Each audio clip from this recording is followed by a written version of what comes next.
Hi everybody, and welcome to another Arduino tutorial video supported by RS Components. Today we're going to look at the Arduino Wi-Fi Shield. It's a module that you can connect to your Arduino that allows the Arduino board to connect to a Wi-Fi network and then connect to the internet. And we can make all sorts of devices using this tool. Today, the example I'm going to show you, it's a simple lamp that changes color depending on messages that are posted on Twitter.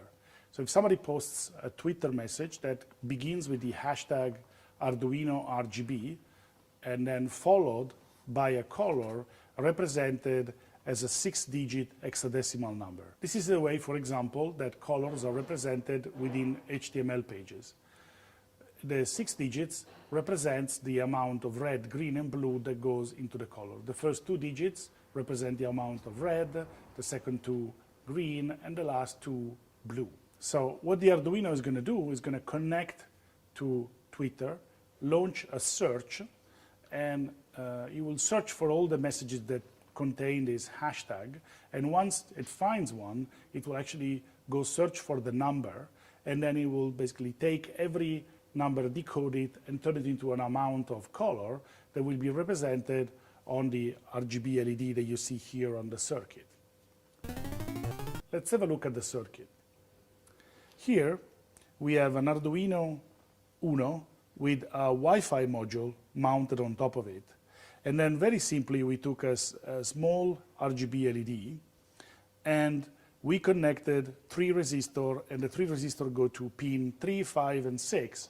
There are PWM pins. So these pins are able to control the brightness of each individual channel in the RGB LED.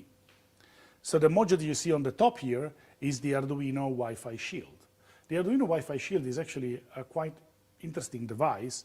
It's made of this large chip in the middle. It's a 32-bit microcontroller that contains the whole software that's needed to process the Wi-Fi messages and connect to the internet and provide you with the whole networking stack.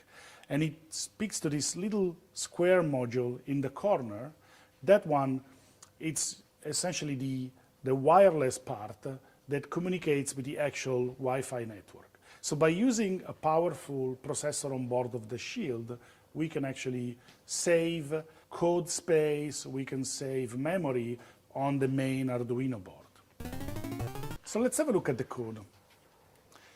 So in order to use the Arduino Wi-Fi Shield, we include the Wi-Fi library, and then we have at the beginning a couple of strings that represent the name of the wireless network we're connected to.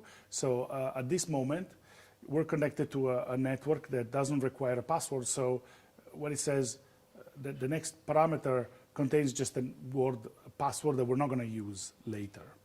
Then I have 3 pins, pin R, G, and B. These variables, they contain the number of the pins where the different LEDs are connected to. Then this constant max tweets indicates the amount of tweets returned by a search. I have to specify that most of the code that you see here actually comes from an example that was written by Limor Fried for the Adafruit Internet of Things printer. And I took this code and I removed the part that prints to the actual printer, and I replaced it with a simple piece of code that parses the information. There's another number of parameters that indicate how many times the frequency used by the Arduino to connect to Twitter. So in this case, for example, we're connecting every 10 seconds. And the timeout, so the maximum time, we will retry to connect to the server before we stop connecting. And the timeout, so the maximum time to wait from data from the server. So there's a number of internal parameters that are maybe too long to explain right now. So we create a Wi-Fi client, we specify the server name, we specify the query string, in this case Arduino RGB. Then I'm gonna skip this rest of the code just to show you quickly how easy it is to connect to the Wi-Fi. So here We check if the Wi-Fi shield is actually mounted on the board. Then we check if we're connected. And then we just basically say Wi-Fi.begin SSID. If I need to specify a password, here after the comment, you see I can put comma pass, and that will specify SSID and password. And then we wait for 10 seconds. And that should be enough for a connection. And this is going to try and retry to connect to the Wi-Fi network until we're connected.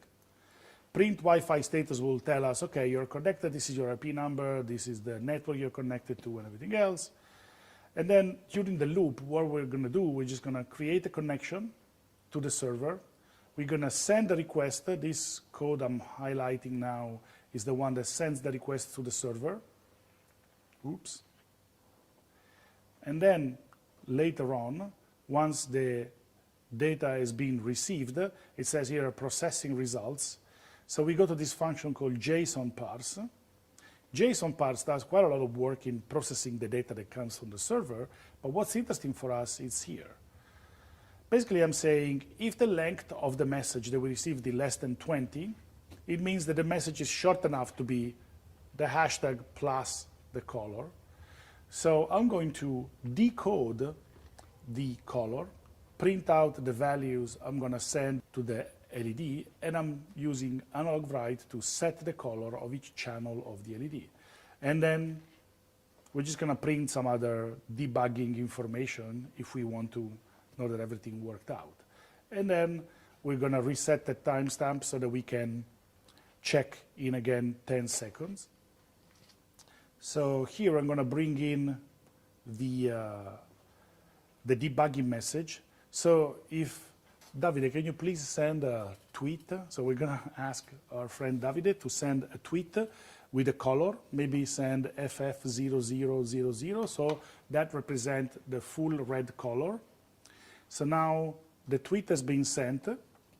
It's going to take us a few seconds before Twitter stores the tweet and makes it available in the search. So at the moment you can see the log is just saying that it's waiting for results, there's no new result, pausing. At the moment it's connecting every 10 seconds. So a message has been received, and you can see that there was a message Arduino RGB FF0000, and our LED, it's now red. So based on this code, you can develop all sorts of other applications. So this could not be a lamp. This could be, for example, the watering your plants in the garden, or this could be the heating in your mountain home, or something like that. So we could attach almost anything to this Arduino and make it Wi-Fi enabled. So thank you for joining us. I hope you enjoyed this project. And remember, build it, hack it, and share it, because Arduino is you.